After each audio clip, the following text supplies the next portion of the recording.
Hello students, आज हम आपके लिए लेकर रहे हैं बीसीसी की संकुलन दक्षता या संकुलन क्षमता। यह एक घन है। हमने बीसीसी की संकुलन दक्षता में पढ़ा था कितने ठोस होते हैं, एक। उस ठोस के लिए हमने एक सीधी रेखा में मिलाया और इसे 3-4 भागों में बांट दिया, ए बी सी डी। तो यह विकर्ण की जो लंबाई है, विकर्ण यहाँ पे बच्चों कितना है, एडी। एडी विकर्ण परमाणु त्रिज्या आर की 4 गुनी होती है। परमाणु त्रिज्या का कितना होता है विकर्ण, 4 गुना। तो हमने विकर्ण हमारे पास बच्चों यहाँ कितना है, हमारे पास विकर्ण है यहाँ एडी। तो हमारी और परमाणु त्रिज्या हमारे पास कितनी होती है, परमाणु त्रिज्या होती है बच्चों आर। तो कितना एडी किसके बराबर हुआ, 4 आर के। इसको हमने समीकरण नंबर 1 माना। अब हम देखेंगे त्रिभुज ए बी सी में, त्रिभुज ए बी सी, ये वाला त्रिभुज बच्चों, ये ए बी सी, ये त्रिभुज है। त्रिभुज एबीसी में पाइथागोरस प्रमेय लगाएंगे, पाइथागोरस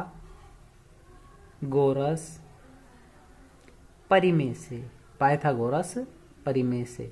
तो पाइथागोरस परिमेय क्या आती बच्चों, कर्ण का वर्ग। कर्ण हमारे पास यहां क्या है, एसी। तो एसी का वर्ग बराबर AB का वर्ग, यानी कि आधार का वर्ग प्लस लंब का वर्ग, यानी कि AB का वर्ग प्लस BC का वर्ग। तो बच्चों हमें पता है घन की प्रत्येक कोर कितनी होती है, A। कितनी होती है बच्चों, A। तो ये वाली कोर भी A है, ये वाली कोर भी A है, ये वाली कोर भी A है। तो इसकी सारी कोर कितनी है, A। तो हमने AB की कोर कितनी है, A, और BC का मान भी कितना है बच्चों, A। तो A की घात 2 होती तो 2 हो गया, ए स्क्वायर कितना हो गया, 2a²। तो AC का मान बच्चों कितना आया, 2a²। अब हम देखेंगे त्रिभुज ACD में, ACD ये वाला त्रिभुज बच्चों, ACD में, इसमें पाइथागोरस परिमेय से, पाइथागोरस परिमेय से। तो पाइथागोरस परिमेय जब हम इसमें लगाएंगे तो पाइथागोरस परिमेय में यहां विकर्ण कितना है, कर्ण है, विकर्ण को ही कर्ण कहेंगे यहाँ पे। तो AD कितना है, कर्ण है। तो AD² बराबर AC² प्लस CD², ये वाला। ठीक है बच्चों। तो बच्चों जब हमने अभी पाइथागोरस प्रमेय लगाई थी तो AC का मान हमारे पास कितना आया था, 2a² प्लस, और जो शेष भुजा थी उसका मान कितना है, A। तो A की भी पावर 2 हो गई, A² प्लस A। तो कितना हुआ बच्चों, 3a²। दोनों पक्षों का वर्ग कर देंगे, वर्गमूल, दोनों पक्षों का कर दिया जाएगा वर्गमूल। दोनों पक्षों का वर्गमूल कर देने से इससे कैंसिल हो गया, और अंडर रूट में 3 रह जाएगा, A² से A। तो AD का मान कितना आ जाएगा, A√3। समीकरण नंबर 2 हमारे पास बच्चों पहले से समीकरण संख्या 1 मौजूद है, जो थी AD बराबर 4a। तो AD बराबर 4a का मान हम समीकरण नंबर 2 में रख देंगे। तो AD बराबर 4a, तो इस वाले AD के स्थान पर बच्चों हमने क्या रख दिया, 4a। तो 4a बराबर क्या हो गया, A√3। तो A की वैल्यू यदि हम यहां से निकालना चाहें तो √3 कहां जाएगा, 4a के बटे में। तो A का मान कितना आ गया, 4r/√3। तो ये हमारे पास A का मान आ चुका है। अब हम आगे देखेंगे BCC की परमाणु संख्या। हमने पहले पढ़ा हुआ है, पहली वीडियो में देखा था, BCC की परमाणु संख्या ज्ञात की थी। तो वहां परमाणु संख्या कितनी आई थी BCC की, 2। एक गोले का आयतन, एक गोले का आयतन कितना होता है बच्चों, एक ठोस गोले का आयतन 4/3 πr³। और कुल परमाणु का आयतन कितना होता है, A की घात 3 या कोर की घात।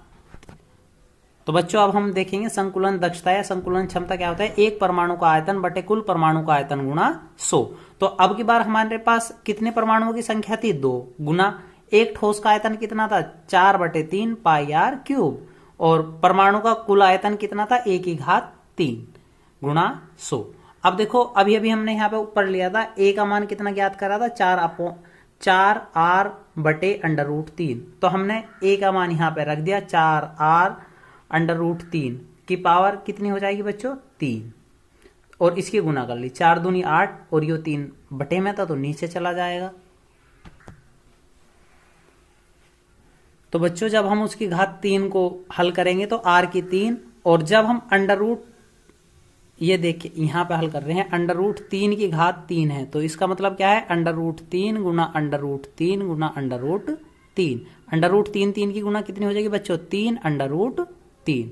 तो जब हमने उसकी क्यूब करी तो उसका मान कितना आया 3√3 गुना 100 तो ऊपर चला जाएगा ये वाला, और √3 कहाँ चला जाएगा, ये भी ऊपर चला जाएगा। तो हमारे पास ये कैलकुलेशन एक बनकर आई 8 गुना पाई r³ गुना 3√3 गुना 100 और नीचे 3 गुना 64 r³। r³ से r³ कैंसिल, 8 से 64 को कटेंगे, 8 8 64, 3 से 3 कैंसिल, तो हमारे पास बचा पाई √3 गुणा 100 और बटे में बचा बच्चों 8। हमारे पास पहले से ही हमें पता है पाई का मान कितना था 3.14 और √3 का मान होता है 1.732। पर बच्चों हम यहाँ पाई का मान 2 अंक तक यूज कर रहे हैं, इसलिए हम √3 का मान भी 1.73 तक ही यूज करेंगे, केवल 2 अंकों तक, गुना 100/8। जब हम इसे हल करेंगे तो हमारे पास आएगा मान हल करके 67.9%, या हम इसे कह सकते हैं लगभग 68%। तो बच्चों बीसीसी की दक्षता, संकुलन दक्षता कितनी आई बच्चों 68%। याद रखेंगे, बहुत ज्यादा इंपोर्टेंट पॉइंट है। तो बच्चों अब हम आपके लिए लेकर आए हैं एफसीसी की संकुलन दक्षता। तो देखेंगे ये हमारे पास एक घन है, हमारे पास कितने ठोस है, इसमें 3 ठोस होते हैं बच्चों। एक बार देखेंगे इन तीनों ठोसों को हमने एक अलग चित्र में दर्शाया है। ये 3 ठोस हैं अलग अलग। पहले वाले ठोस की त्रिज्या कितनी है बच्चों r, दूसरे वाले की भी r, तीसरे की भी r और चौथे की भी r। ये बीच वाला गोला है, यो एक व्यास था, तो पूरा व्यास में कितनी त्रिज्याएं होती हैं 2 बार, एक r आधे की इतने वाले की r और एक बार इतने वाले की r, तो टोटल r कितनी हुई बच्चों 4। ऐसे इसमें है जो हमारा विकर्ण था, ये वाला पूरा विकर्ण जा रहा था, विकर्ण की लंबाई परमाणु त्रिज्या r की कितनी होती है 4 गुनी। हमने पिछले उसमें पढ़ा था। तो हमने पूरे घन को कितने हिस्सों में बांटा बच्चों A B C, तीन हिस्सों में बना लिया A B C में। तो विकर्ण की लंबाई परमाणु त्रिज्या r की 4 गुनी होती है। हमने पिछले वाले नियम में भी सिद्ध करा था। तो हमारे पास विकर्ण कितना है बच्चों अब की बार AC, तो AC बराबर कितना हो जाएगा 4r, समीकरण नंबर 1। अब हम चलेंगे त्रिभुज ABC में बच्चों, ये वाला त्रिभुज ABC, पूरा त्रिभुज देखेंगे।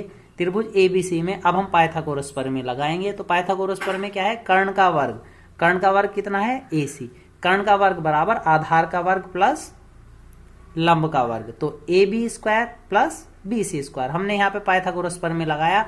हमें पता है प्रत्येक घन की कोर कितनी होती है बच्चों A, तो सारी कोरें कितनी है इसकी A, जिसकी भी हमें आवश्यकता पड़ेगी वो कोर की लंबाई कितनी है बच्चों A। तो देखेंगे हम AB कोर की कितनी है, AB की कोर कितनी A, केवल छोटा है, और BC का मान भी कितना है A, तो A दोनों पर स्क्वायर था तो स्क्वायर हो जाएगा, A कितना हो गया 2A। अब हम यहाँ दोनों पक्षों का वर्ग कर देंगे, जिससे AC का मान हमारे पास निकल कर आ जाएगा। AC बराबर कितना हो जाएगा बच्चों A√2। समझ में आ गया होगा अभी तक। अब हम इसे, तो देखिए बच्चों हमने AC बराबर कितना आया A√2। अब हम देखेंगे समीकरण 1, AC बराबर 4r का मान किस में रख देंगे बच्चों हम, समीकरण नंबर 2 में।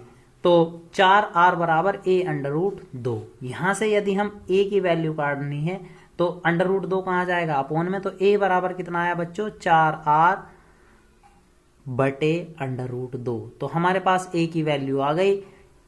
FCC में A या A कोर जो AC था पूरे का पूरा, इसका मान कितना आया 4r√2। तो बच्चों पिछली वीडियो में हमने देखा था FCC परमाणु की संरचना, Z बराबर कितना होता है 4। एक ठोस गोले का आयतन कितना होता है बच्चों 4/3 πr³। तो FCC की संकुलन दक्षता एक परमाणु का आयतन बटे कुल परमाणु का आयतन गुणा 100। तो हमारे पास परमाणु कितने परमाणु हैं इस बार 4, तो 4 गुणा एक का आयतन कितना था 4/3 πr³ और कुल परमाणु का आयतन कितना होता है A⁻³ गुणा 100। अब हम इसे हल करेंगे, 4 चौक 16, 3 आ जाएगा बटे में। A की वैल्यू हम ले लेंगे यहाँ पीछे की तरफ से, तो A का मान हमने लिया था 4r3 अपोन √3, 4r, केवल 4r √2 की घात कितनी रही बच्चों 3। जब हम इसे हल करेंगे तो यहाँ हो जाएगा 4 की घात 3 का मतलब कितना 64 और r की 3। और जब हम अंडर रूट 2 वाला हिस्सा फिर से हल करके देखेंगे अंडर रूट 2 की घात 3, तो इसका मतलब कितना बच्चों अंडर रूट 2 गुना अंडर रूट 2 गुना अंडर रूट 2। अंडर रूट 2 गुना कितनी हुई 2 अंडर रूट 2। तो बच्चों हम देखते हैं इसका मान कितना आया 2 अंडर रूट 2। जो सबसे नीचे की तरफ है ये कहाँ पहुंच जाएगा ऊपर। ऊपर पहुंच जाने के बाद हम इसे हल करेंगे 4 से कटा 64 को, 4 16 चौके 64 कितने बार कटा 4 बार। 2 से काट दिया 4 को, 2 दूनी 4, 2 और 2 से कटा 50 को 100 को, तो कितनी बार कटेगा 50 बार। तो बच्चों हमारे पास बचा 50 पाई और अंडर रूट में 2 और बटे में बचा केवल 3। तो हमारे पास पाई का मान है 3.14 और अंडर रूट 2 का मान है 1.41। 50 गुना पाई का मान रख दिया हमने 3.14। तो बच्चों हमने 50 गुना पाई का मान रखा 3.14, अंडर रूट 2 का मान रख दिया 1.41 बटे 3। हल करा तो हमारे पास आ गए 73.79%, या फिर हम इसे कह सकते हैं लगभग 74%। तो एफसीसी की संकुलन दक्षता कितनी आती है बच्चों लगभग 74%। बहुत ज़्यादा इंपॉर्टेंट पॉइंट है। तो बच्चों आज की वीडियो में बस इतना ही। धन्यवाद।